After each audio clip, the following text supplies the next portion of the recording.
কলেজীয়া জীৱনৰ এক অন্যতম উপহাৰ হৈছে মোৰ ইহঁত দুজনী। হেল্ল' এভৰিৱান, ভালনে আপোনালোকৰ? এইফালে মই ওলাইছোঁ কলেজত যাবলৈ, আৰু যিহেতু মোৰ এইটো মিনি ব্লগটো 29 অক্টোবৰত আছিলে, এইজনীক ইমান ৰিকুৱেষ্ট কৰিলোঁ মোৰ বাৰ্থডে দিনাখন আহিবলৈ, কিন্তু নাহিলে। আজি দুইজনী আহিছে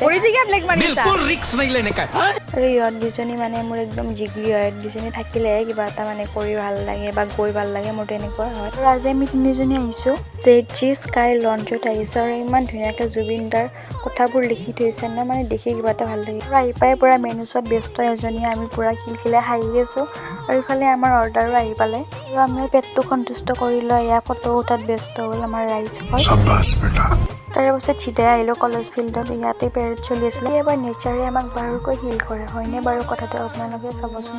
আৰু আমিবোৰ ইমান বেছি ব্যস্ত হৈ পৰিছোঁ যান্ত্ৰিকতাৰ পিছত, কিন্তু আমি মাজে সময়ে যেতিয়া আমাৰ আপোন মানুহখিনিৰ লগত অকণমান সময় কটাওঁ ন, তেতিয়া আমাৰ মাইণ্ডটো খুব বেছি ফ্ৰেছ হৈ পৰে।